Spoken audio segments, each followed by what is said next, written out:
Bismillahirrahmanirrahim. Assalamualaikum warahmatullahi wabarakatuh. Selamat pagi semua. Selamat datang di channel Rumah Baca Dialog, sebuah channel tentang buku, review buku, dan audiobook. Kali ini saya akan mereview buku yang berjudul Konflik Nelayan yang diterbitkan oleh Yayasan Pustaka Obor Indonesia. Selamat mendengarkan. Oke, kita mulai ya. Buku Konflik Nelayan ini ditulis oleh Rilus Akinseng yang juga sudah diterjemahkan ke dalam versi bahasa Inggris berjudul Clash and Conflict in the Fisher Community in Indonesia. Jadi dalam bahasa Inggrisnya nih, judul bukunya sudah spesifik konflik kelas ya, tidak hanya konflik, karena memang ternyata ulasan dalam buku ini itu lebih mengarah kepada analisis konflik kelas, bukan hanya sekedar konflik nelayan. Nah, buku ini berangkat dari disertasi Rilus pada program doktoral sosiologi UI di tahun 2007. Lalu kenapa menarik untuk dibahas? Kalau dari saya, pertama, saya percaya akan keyakinan penulis yang mengatakan bahwa meskipun penelitian untuk disertasi tersebut dilakukan pada tahun 2006, penulis percaya bahwa sebagian besar karakteristik kelas dan konflik nelayan, serta argumentasi dan implikasi teori dan kebijakan yang disajikan dalam disertasi tersebut masih berlaku hingga saat ini dan bahkan hingga beberapa waktu yang akan datang. Kalimat ini disebutkan penulis pada kata pengantar ya. Nah, setelah kita cek lebih jauh, ternyata keyakinan tersebut rupanya terbukti begitu ya, dengan beberapa kasus konflik nelayan yang sampai dengan hari ini masih ditemukan. Kalau dari penelusuran saya pada tahun 2020, begitu Kompas 14 Januari melaporkan bahwa ketegangan di perairan Natuna meninggi dan berpotensi menimbulkan konflik. Nelayan lokal menolak pengerahan nelayan Pantura Jawa ke Natuna. Kemudian pada 14 Maret dan 5 April 2019, Kompas juga melaporkan bahwa terjadi konflik nelayan antara nelayan trawl dan nelayan tradisional di Bengkulu. Ada 2 kapal trawl dibakar nelayan tradisional dan 4 orang terluka. Juga pada tahun 2012 itu Kompas melaporkan bahwa penggunaan trawl kerap menabrak jaring tanam nelayan tradisional. Sehari sedikitnya 10 jaring nelayan tradisional ditabrak kapal trawl. Kejadian tersebut berlangsung sejak 1978. Wah, sudah sejak lama sekali ya. Dan nelayan melaporkan serta mengadukan ke petugas keamanan laut, namun dimentahkan karena barang bukti. Warga akhirnya memilih jalan pintas menghakimi anak buah kapal dan kapal trawl. Pada tahun 2011, Desember tanggal 18 dan 26 itu ada 7 kapal trawl dibakar di Kabupaten Asahan, Sumatera Utara. Maka jika kita perhatikan ciri utama konflik nelayan pada kasus-kasus yang saya temukan tadi di Kompas itu, pertama ada perebutan akses terhadap sumber daya alam ya, atau yang biasa disebut sebagai konflik sumber daya alam, atau sebagian ilmuwan lain menyebutnya sebagai konflik agraria. Kemudian yang kedua ada perbedaan alat tangkap dan moda produksi, atau biasa disebut dengan konflik teknologi atau konflik alat tangkap. Yang terakhir ada perbedaan kelas sosial atau konflik kelas. Nah, ini yang biasanya suka luput dari analisis tentang konflik nelayan. Nah, jadi satu tadi ada perebutan akses terhadap sumber daya alam atau konflik sumber daya. Kemudian ada perbedaan alat tangkap dan moda produksi atau konflik teknologi. Kemudian ada perbedaan kelas sosial atau konflik kelas. Nah, kejadian ini menjadi perhatian penulis atau Rilus ya, yang dipaparkan dengan baik dalam buku ini. Oleh karena itu, Rilus memakai pendekatan teori kelas sebagai pisau analisis dalam penelitiannya. Wah, menarik ya, pakai pendekatan teori kelas sebagai pisau analisis. Nah, kenapa menarik ya penggunaan teori kelas dalam analisis konflik di perikanan ini? Pertama, konflik kelas ini kita tahu berawal dari Karl Marx.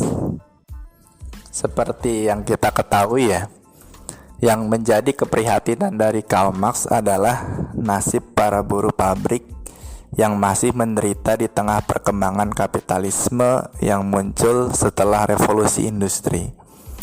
Kemiskinan, buruh yang hilang kemanusiaannya karena menjadi sekedar robot saja dalam suatu proses produksi, membuat Marx sangat yakin akan perlunya perubahan cara berpikir dan bekerja dalam semua hal yang berhubungan dengan proses produksi. Perubahan itu disebut revolusi karena pasti mendapat perlawanan dari kaum kapitalis. Nah, yang kedua, kalau hanya bertolak dari sosiologi pengetahuan Marx saja, ini sudah muncul masalah basis materi teori konflik sosial. Pada saat Marx hidup, basis materi itu ada pada hubungan eksploitatif antara pengusaha dan buruh di darat. Pada saat penelitian ini dilakukan, basis materinya lain ya. Karena di darat tadi itu basis materinya hubungan eksploitatif antara pengusaha dan buruh. Kalau di Balikpapan atau di penelitian ini, pertama di laut, yang kedua ada berbagai macam kategori hubungan eksploitatif ya yang terjadi di laut. Pertama, misalnya ada antara buruh nelayan dengan nelayan pemilik atau juragan ya. Kemudian ada hubungan eksploitatif antara juragan atau nelayan pemilik dengan pemodal. Kemudian ada nelayan kecil dengan nelayan besar. Nah, jadi ada tiga kelompok ya. Tidak hanya sekedar pemilik dan buruh atau pengusaha dan buruh, tapi kalau di laut ini ada antara juragan dengan buruh, antara juragan dengan pemilik modal, dan antara nelayan kecil dengan nelayan besar. Kemudian dari sisi lokasi dan waktu penelitiannya, Rilus memilih Balikpapan, Kalimantan Timur sebagai sebuah studi kasus atau sebagai tempat atau lokasi penelitian.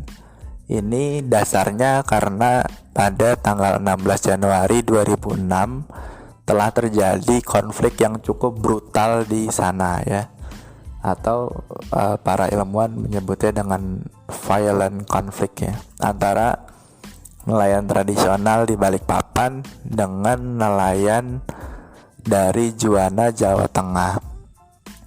Pada insiden tersebut ya, Januari 2006 lalu itu, kapal nelayan dari Juwana atau KM Mutiara Sakti itu dibakar oleh massa nelayan tradisional di Balikpapan.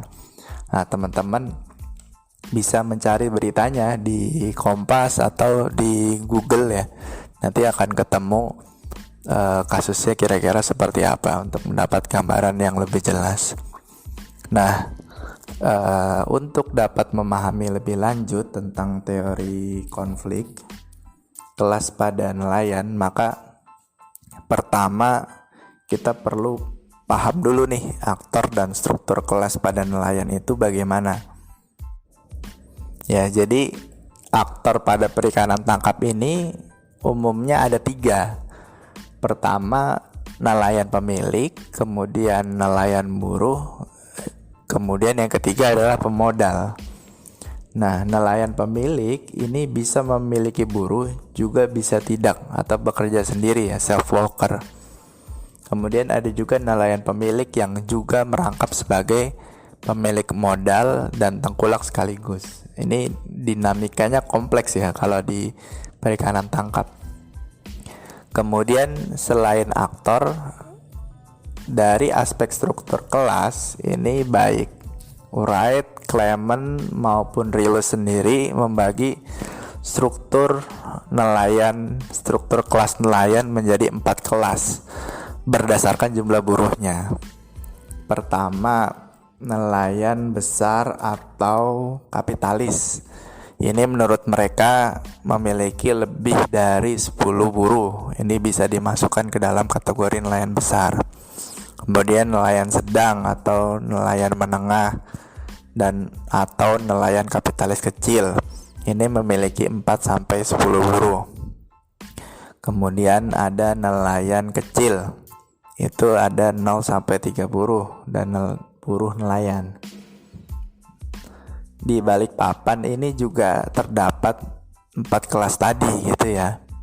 Jadi pertama ada buruh, sawi, kemudian ada nelayan kecil. Nelayan kecil di Balikpapan ini ada nelayan dogol, ada bagan tangkap dan pemancing. Kemudian ada kelas nelayan menengah. Nelayan menengah di Balikpapan ini ada nelayan rumpon dan juga pancing besar. Kemudian ada kelas nelayan besar atau nelayan kapitalis. Ini di Balikpapan menurut Rilus yang termasuk ke dalam kategori ini ada pebagan perahu, ada gae atau mini pursen dan bos pengebom. Juga ada kelas pemodal atau merchant class. Nah, pemodal ini dibagi ke dalam 2 kelas lagi. Ada pemodal kecil, ini punggawa atau bakul, dan pemodal besar ini penyambang. Nah, kemudian juga ada lagi yang disebut sebagai kapitalis besar ya. Ya, ini nelayan pursen dari Juana Pati. Nah, kenapa kapitalis besar? Karena nelayan besar di Balikpapan atau kapitalisnya Balikpapan ini kategorinya skala usahanya tidak lebih besar dari nelayan pursen Juana Pati gitu ya. Jadi kalau dalam 4 struktur kelas ini, nelayan besarnya Balikpapan itu sama dengan nelayan kecil atau menengahnya jika dibandingkan dengan nelayan pursen Juana Pati. Nah, sebagai pembanding, nelayan besarnya Balikpapan ini misalnya ada mini pursen atau gae. Nah, nelayan Juana ini adalah nelayan pursen, seperti itu. Nah, pola hubungan atau relasi kelas antara pemilik dan buruh nelayan secara umum itu bersifat eksploitatif dominatif, dengan pemilik sebagai kelas dominan dan buruh sebagai kelas subordinat. Tapi juga bersifat patron klien, terutama pada perikanan skala kecil dan menengah. Begitupun relasi kelas antara pemodal dengan nelayan pemilik. Pemodal ini sebagai kelas dominan dan nelayan ini biasanya sebagai kelas subordinat karena dia minjam uang gitu ya. Tuh, jadi dia yang subordinat. Kita kemudian masuk pada konflik kelas pada nelayannya. Ya, yang menjadi inti dari buku ini begitu. Konflik kelas pada nelayan pada umumnya itu terjadi pada 2 kelompok. Pertama, buruh versus pemilik. Kedua, konflik antar kelas pemilik. Misalnya nelayan menengah versus nelayan kapitalis, atau nelayan kecil versus nelayan menengah, atau nelayan kecil versus nelayan besar. Nah, pada kasus buruh versus pemilik ini ada konflik, tapi umumnya kecil dan tidak membesar atau tidak mengarah ke kekerasan. Ya, umumnya konflik masih di seputar masalah organisasi dalam unit penangkapan, cemburuan sosial misalnya, kedisiplinan dan lain-lain, masalah bagi hasil dan lain-lain. Nah, yang menarik adalah buruh cenderung bersifat pasif atau invalid. Ya, konflik lebih bersifat personal gitu ya, atau individual antara buruh dengan nelayan pemilik. Tidak pernah terjadi pertentangan kolektif antara kelas buruh misalnya dengan kelas pemilik. Ya, di Balikpapan tidak pernah ada misalnya asosiasi buruh nelayan begitu ya. Itu seperti halnya juga di daerah lain, sepertinya juga hampir tidak ada asosiasi buruh nelayan seperti pada buruh industri gitu ya. Ada organisasi buruh misalnya. Nah, yang ada adalah asosiasi nelayan di mana kelas itu bercampur, ada pemilik, ada buruh gitu ya. Saya jarang sekali menemukan ada asosiasi buruh nelayan. Nah, sepertinya ini bisa representatif ya, bukan hanya di Balikpapan tapi juga di daerah lainnya. Begitu. Nah, sementara konflik nelayan yang lebih terbuka dan menuju pada kekerasan ini biasanya lebih sering ditemukan atau terjadi pada antar kelas pemilik gitu ya. Misalnya tadi nelayan menengah versus nelayan kecil, atau nelayan pejala nih sebagai nelayan menengah dan pebagan perahu sebagai nelayan kapitalis yang lebih besar gitu ya. Kemudian seperti kasus 2006 nelayan tradisional Balikpapan versus nelayan modern kapitalis besar dari Jawa. Itu ya, pada insiden pembakaran kapal Pursen KM Mutiara Sakti 16 Januari 2006 lalu, ini para nelayan di Balikpapan ini menyebut mereka nelayan tradisional dan nelayan Pursen sebagai nelayan modern gitu. Jadi kasus di Balikpapan ini begini. Tadi disebutkan sebelumnya bahwa di Balikpapan ini sebenarnya terbagi menjadi beberapa kategori kelas ya. Ada nelayan kecil, nelayan menengah, kemudian nelayan besar. Nah, itu ketiga kelas tersebut, bahkan termasuk kelas pemodalnya Balikpapan, itu mereka beraliansi untuk melawan kelas yang jauh lebih besar, yaitu nelayan Pursen dari Juwana. Nah, mereka aliansi nelayan di Balikpapan itu menyebut diri mereka sebagai nelayan tradisional dan menyebut nelayan Pursen dari Jawa itu sebagai nelayan modern, seperti itu. Sehingga narasinya adalah nelayan tradisional versus nelayan modern dari Jawa. Begitu. Nah, kenapa sampai dilakukan pembakaran oleh nelayan tradisional Balikpapan terhadap nelayan Pursen, terhadap kapal Pursen dari Juwana? Itu teman-teman bisa cari lebih jauh di Google ya artikelnya. Tapi pada prinsipnya adalah bahwa nelayan tradisional di Balikpapan ini merasa terganggu dengan dominasi dari nelayan Pursen ya, karena kapasitas penangkapan yang besar. Dengan adanya kapal Pursen yang beroperasi di wilayah perairan mereka merasa penangkapan mereka berkurang begitu, karena sudah banyak ikan-ikan itu sudah ditangkap habis oleh kapal Pursen dalam jumlah besar seperti itu. Sehingga ketika mediasi itu tidak bisa dilakukan, ini tidak ujuk-ujuk dibakar ya kapalnya, tapi sudah dilakukan proses mediasi berkali-kali sampai ada tanda kutip semacam pengingkaran janji dan sebagainya, tidak bisa melalui jalur dinas perikanan misalnya atau aparat yang berwajib di sana. Pada satu kondisi sudah mencapai titik kritisnya, mereka melakukan tekanan berupa pembakaran tadi terhadap nelayan yang dianggap sebagai musuh bersama aliansi nelayan Balikpapan tadi, seperti itu. Nah, dari buku ini kita dapat mengetahui bahwa isu utama konflik nelayan ini sebenarnya berkisar pada masalah dominasi, bukan eksploitasi sebagaimana terjadi di kalangan buruh industri. Ya, jadi kalau buruh di perusahaan misalnya itu isunya kan eksploitasi dari pengusaha terhadap karyawannya atau terhadap buruhnya. Nah, dari konflik nelayan ini isu utamanya bukan eksploitasi tapi dominasi. Jadi konflik kelas antara nelayan Pursen yang disebut sebagai kapitalis besar dengan nelayan tradisional Balikpapan ini disebabkan adanya dominasi nelayan kapitalis besar tadi terhadap nelayan tradisional dalam proses penangkapan produksi.